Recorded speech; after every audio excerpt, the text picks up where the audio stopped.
नमस्कार। स्वागत है आप सभी का आपके अपने चैनल सरस्वती गंगा एजुकेशन में। कैसे हैं आप सभी?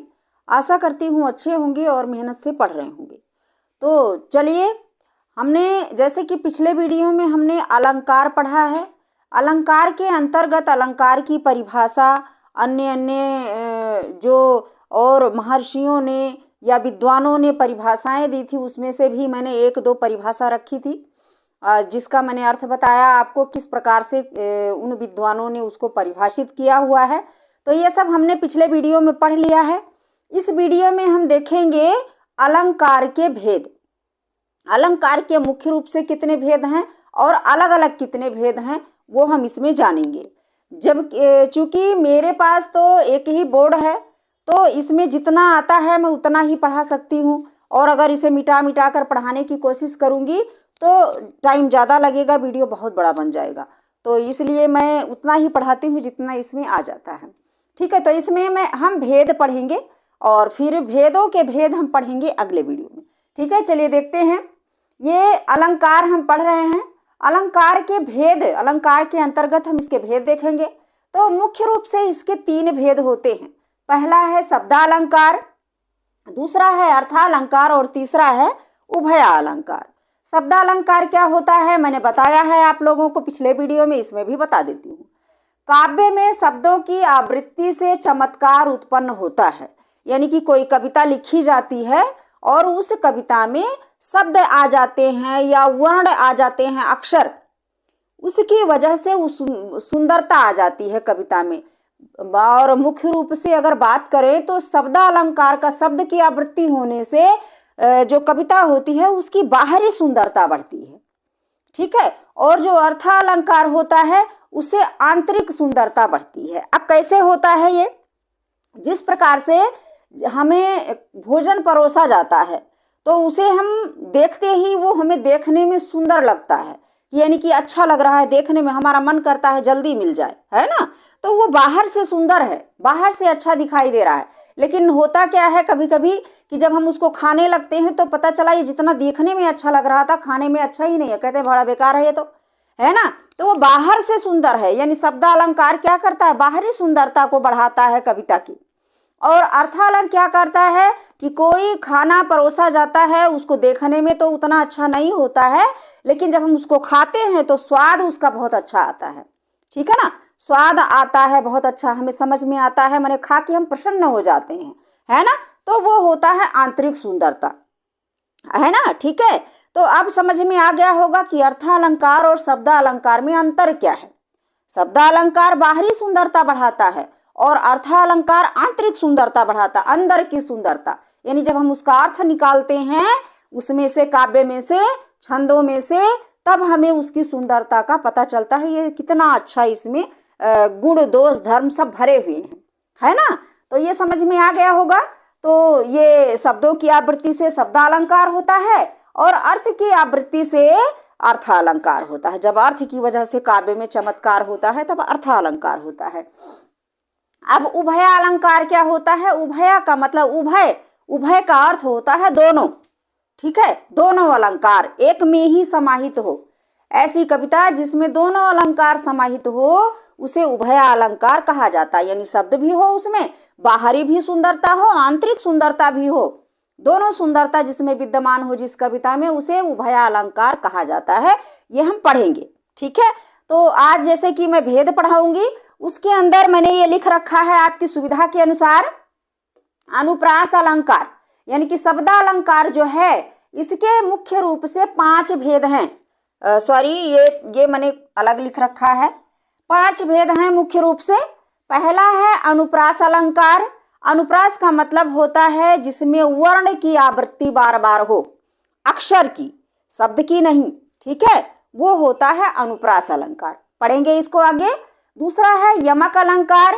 ऐसे यमक अलंकार उस कविता में होता है जिसमें एक शब्द 2 बार आते हैं और दोनों का अर्थ अलग अलग होता है। शब्द कितनी बार आते हैं? 2 बार, और दोनों का अलग अलग अर्थ होता है। जैसे कनक कनक ते सौगुनी, मादकता अधिकाय, ते खाए बौराए नर, ते पाए बौराए।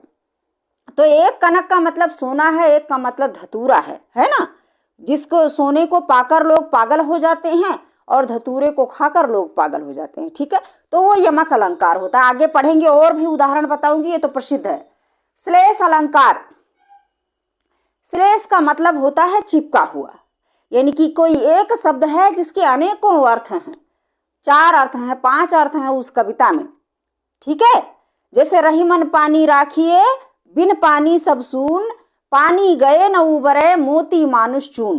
पानी गए न उबरे, कौन कौन? मोती, मानुष और चून। मोती क्या होता है? जो मोती पहनी जाती है उसके ऊपर जो पालिश होती है, चमक होती है, ठीक है, वो उसकी सुंदरता, वो उसको पानी कहा गया है। ठीक है, मानुष मनुष्य, मनुष्य की जो इज्जत मान मर्यादा होती है उसको पानी कहा गया है। ठीक है, और चूना माने आटा होता है। ठीक है, जो पश्चिमी उत्तर प्रदेश में चूना कहा जाता है आटे को। तो आटे में अगर पानी ना मिलाएं तो रोटी नहीं बनती। ठीक है, यानी कि तीनों के लिए किस चीज का प्रयोग किया गया? पानी का। चमक के लिए, मान मर्यादा के लिए और पानी के लिए, जल के लिए। ठीक है, तो इसमें श्लेष अलंकार है, सिर्फ पानी से ही 3 अर्थ निकल रहे हैं। ठीक है, उसके बाद है वक्रोक्ति अलंकार। चौथा अर्थ जो है, भेद जो है, ये क्या है?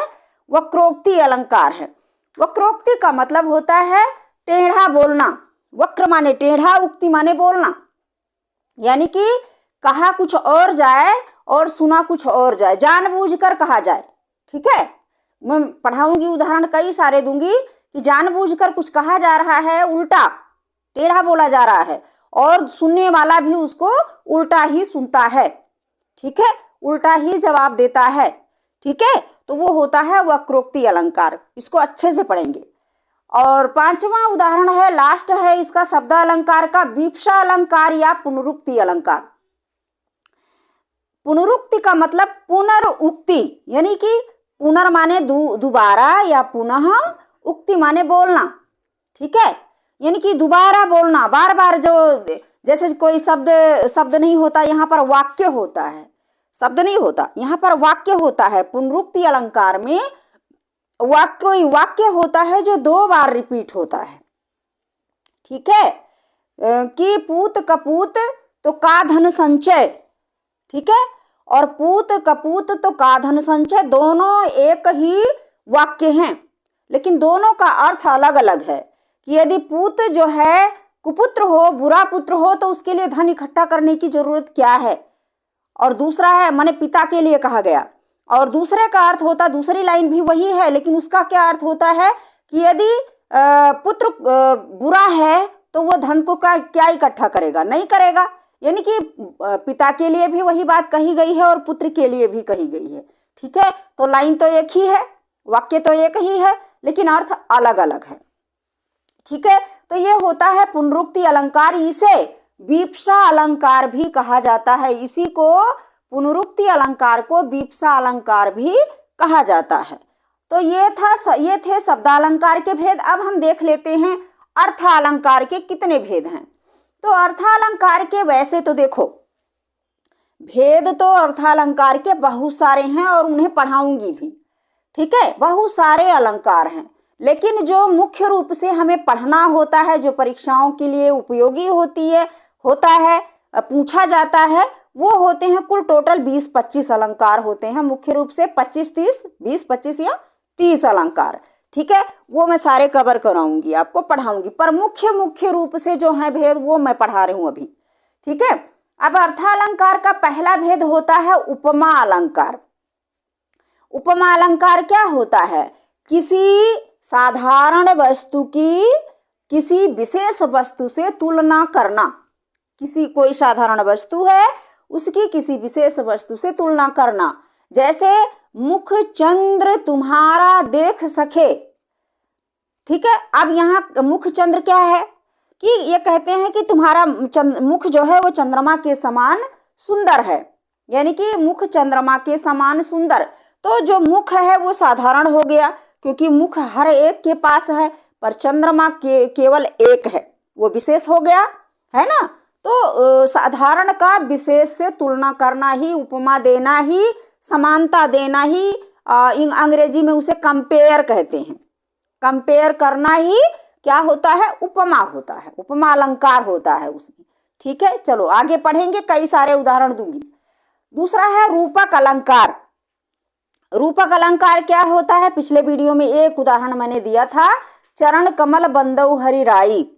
ठीक है, यानी कि जिसमें रूपक अलंकार था, उस पिछले वीडियो में जो बताया था, यानी कि भगवान श्री कृष्ण के जो चरण हैं, उस सूरदास जी ने इसको लिखा है चरण कमल बंदौ हरि राई, और उन्होंने लिखा है कि हे श्री कृष्ण, मैं आपके चरण कमलों की वंदना करता हूँ। अब चरण कमलों क्या है, चरण रूपी कमलों की। ठीक है, यानी कि जो उनका चरण है वही कमल है, और जो कमल है वही चरण है, दोनों में एक रूपता है, कोई दूसरा नहीं है। ठीक है, तो वहां पर क्या हो गया, रूपक अलंकार हो गया। और ये तो छोटा सा उदाहरण है, कई कई बड़े बड़े उदाहरण मैं आप लोग को रूपक अलंकार का दूंगी जब एक एक अलंकार पढ़ाऊंगी एक वीडियो में।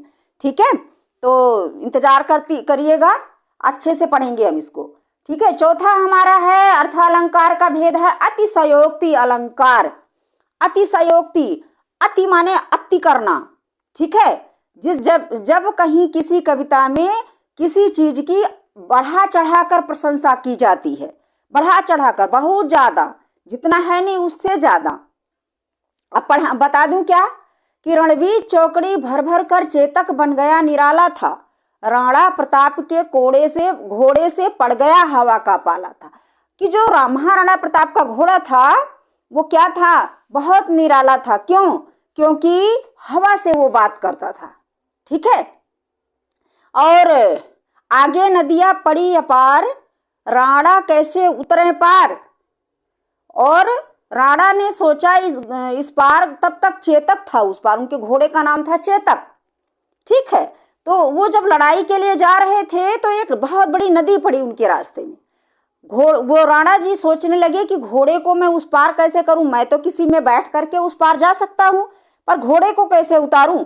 तो उसमें कहा गया है कि राणा ने सोचा इस पार, तब तक चेतक था उस पार, यानी राणा सोचते ही रह गए और घोड़ा चेतक जो महाराणा प्रताप थे उनको लेकर के उस पार हो गया। ऐसे होता है कहीं पे, वो सोच ही रहे हैं, मन की गति से घोड़ा दौड़ रहा था। तो ये अतिशयोक्ति है ना। ठीक है, ये ऐसी कविताओं में अतिशयोक्ति अलंकार होता है जहां पर बढ़ा चढ़ाकर प्रशंसा की जाती, बढ़ा चढ़ाकर कहा जाता है, चाहे प्रशंसा हो, चाहे दुख हो, चाहे कुछ भी हो, कोई भी घटना हो, जब उसका कम है, थोड़ा सा है, और उसको बढ़ा चढ़ाकर चार हाथ बना दिया जाता है, तब वहां अतिशयोक्ति अलंकार होता है। पढ़ेंगे इसको खूब और अच्छे से। पांचवा है अन्योक्ति अलंकार। अन्योक्ति अलंकार, बात हम किसी और से कर रहे हैं और कह हम किसी और को रहे हैं। व्यंग बोलना, हम किसी सामने वाले से बात कर रहे हैं, सुना रहे हैं किसी तीसरे को। ठीक है, वो होता है अन्योक्ति अलंकार। अन्योक्ति का अर्थ अगर संधि विच्छेद करें तो होता है अन्य प्लस उक्ति। क्या होता है इसका, अन्य प्लस उक्ति, यानी कि जो बात दूसरे के लिए कही जाए, जो बात दूसरे के लिए कही जाए, तीसरे के लिए कही जाए, और सामने वाले से किसी तीसरे के लिए कही है, थर्ड पर्सन के लिए। ठीक है, किसी को माध्यम बना करके किसी थर्ड पर्सन के लिए कहा जाए, जो बात कही जाए, उस कविता में, जिस कविता में कही जाती है, उस कविता में अन्योक्ति अलंकार होता है। 2-3-4 उदाहरण ऐसे दूंगी, अच्छे से समझ जाओगे। ठीक है, छठा और लास्ट इसका जो मुख्य भेद है वो है मानवीकरण अलंकार। मानवीकरण अलंकार कि जैसे कहा गया कि बीती विभावरी जागरी, अंबर पनघट में डूबो रही, तारा घट उषा नागरी। यहाँ जयशंकर प्रसाद जी की पंक्ति है, इसमें ये उनकी रचना है। उन्होंने लिखा है कि बीती विभावरी जागरी, यानी कि मतलब रात्रि रूपी सुंदरी, जो रात है, विभावरी माने रात, वो बीत चुकी है और तुम उठ जाओ। अपने प्रियतमा से वो कह रहे हैं, और आगे कह रहे हैं कि अंबर पनघट में डूबो रही, इसमें रूपक अलंकार भी है, मैं पढ़ाऊंगी। अंबर पनघट में डूबो रही, यानी कि जो आकाश रूपी पनघट है उसमें डूबो रही, तारा घट यानी तारा रूपी घड़ा, कौन डूबो रही, उषा नागरी। ठीक है, यानी कि जो उषा रूपी चतुर स्त्री है वह अंबर रूपी पनघट में तारा रूपी घड़े को डुबो रही है। ठीक है, अब देखिए ये ऐसे कहीं होता है, वो मनुष्य थोड़ी है, मानव नहीं है ना, लेकिन फिर भी उसमें मानवीकरण किया गया। मानवीकरण का मतलब होता है किसी जो बेजान वस्तु हो, बेजान चीजों में मानव का यानी कि जान डाल दी जाए। ठीक है, जिस प्रकार से मनुष्य काम करता है उस प्रकार से उसका वर्णन किया जाए किसी बेजान चीज में, चाहे वो प्रकृति हो, कोई वस्तु हो, घर हो, कुछ भी हो। कहते हैं ना कि घर ऐसे दिख रहा था जैसे खिलखिलाकर हंस रहा हो। कहीं घर हंसता है, लेकिन उसकी सजावट साज सज्जा इतनी अच्छी थी कि ऐसे कह दिया गया। तो वहां होता है मानवीकरण अलंकार, जब ऐसे कहा जाता है किसी कविता में। तो मुझे लगता है कि ये समझ में आ गया होगा, और एक एक दो दो अलंकार एक एक वीडियो में पढ़ाऊंगी, कई कई उदाहरण देके, तब उसमें से आप लोगों को अच्छे से समझ में आ जाएगा। ठीक है, अब तीसरा जो है उभय अलंकार। इसमें शब्द और कोई ऐसी कविता होती है, कुछ बहुत सारी कविताएं लिखी हुई हैं जिसमें शब्द की भी आवृत्ति हुई है, उसकी वजह से भी बाहरी सुंदरता भी है, और अर्थ अलंकारिक अर्थ की वजह से आंतरिक सुंदरता भी है, उसे उभय अलंकार कहा जाता है। ये एक अलंकार मैंने इसमें लिख दिया है, जगह ही नहीं थी कहाँ लिखती, तो एक अलंकार लिख दिया, अनुप्रास अलंकार। ये आप लोगों को मैंने ऐसे ही बता दिया है, फिर भी मैंने लिख दिया। जब वाक्य में वर्णों की आवृत्ति बार बार आए, वर्ण माने अक्षर होता है, एक अल्फाबेट, ठीक है, आए तो उसमें अनुप्रास अलंकार होता है। ये तरनी, तनुजा, तट, तमाल, तरुवर, बहुछाए। अब यहाँ देखिए ये प्रसिद्ध है, सब लोग जानते हो। त त त त 4 बार आया हुआ है। ठीक है, यानी कि पहला जो वर्ड है वो 4 बार आया हुआ है। यहाँ तरुवर भी लिखा हुआ है, यहाँ 5 बार आया है। ठीक है, तो ऐसे जब आता है इस प्रकार से, जब एक ही वर्ण की कई कई बार आवृत्ति होती है, तब वहां पर अनुप्रास अलंकार होता है। अब दूसरा है चारु चंद्र की चंचल किरणें खेल रही थी जल थल में। यहाँ पर चारु, चंद्र, चंचल, यहाँ 4 बार आवृत्ति हुई है च की। ठीक है, तो इस यहाँ पर देखिए कितना सुंदर लग रहा है, कहने में भी और देखने में भी और सुनने में भी। क्यों सुंदर लग रहा है? क्योंकि च की बार बार आवृत्ति हो रही है। ठीक है, तो इसमें अनुप्रास। यहाँ लिखा है सुरभित सुंदर सुखद सुमन तुम पर खिलते हैं, यानी कि सुरभित सुंदर सुखद सुमन। यहाँ पर सु, सा और छोटा ऊ का मात्रा भी एक जैसा ही लगा हुआ है ना, शु शु सु, इस प्रकार से। ठीक है, तो देखिए स की कितनी बार आवृत्ति हुई है? 4 बार आवृत्ति हुई है। तो इसकी वजह से इस लाइन में, इस काव्य में सुंदरता आ गई है, कहने में, पढ़ने में, सुनने में, देखने में भी। ठीक है, तो इसको क्या कहेंगे? अनुप्रास अलंकार कहेंगे। ठीक है, अब जो अनुप्रास अलंकार है इसके अलग अलग 5 भेद हैं। वो भेद मैं अगले में पढ़ाऊंगी, इसमें आया नहीं था, नहीं तो मैं इसी में बता देती। अब अगले में उसको पढ़ाऊंगी, अगले वीडियो में अनुप्रास के 5 भेद जो हैं उसको एक ही वीडियो में कवर कर दूंगी। तो चलिए पढ़ते रहिए, ध्यान से पढ़ते रहिए, और यदि मेरा पढ़ाना समझ में आ रहा है तो शेयर जरूर कीजिए। यदि देख रहे हैं, आपको अच्छा लग रहा है तो एक लाइक भी कर दीजिए, लाइक करने में कुछ नहीं जाता। और यदि नए देख रहे हैं तो सब्सक्राइब जरूर कर लीजिए, क्योंकि जो कुछ मैं पढ़ाती हूँ बहुत ही उपयोगी होता है, आपके लिए बहुत ही यूजफुल होगा। हर कंपटीशन में ये काम आता है, कहीं ना कहीं पूछ ही लिया जाता है। और जो मैं पढ़ाती हूँ वो परीक्षाओं की दृष्टि से ही पढ़ाती हूँ कि किस प्रकार से परीक्षा में पूछा जाता है, कौन कौन से उदाहरण आ सकते हैं, मैं उन्हीं को इसमें रखती हूँ। ठीक है, तो शेयर करिए, और नए देख रहे हैं सब्सक्राइब कीजिए, एक लाइक जरूर कीजिए, देखकर मत छोड़ दीजिए, ये कंजूसी होगी, उसमें आपका कुछ भी खर्च नहीं होगा। ठीक है, तो चलिए मिलते हैं अगले वीडियो में, तब तक के लिए धन्यवाद।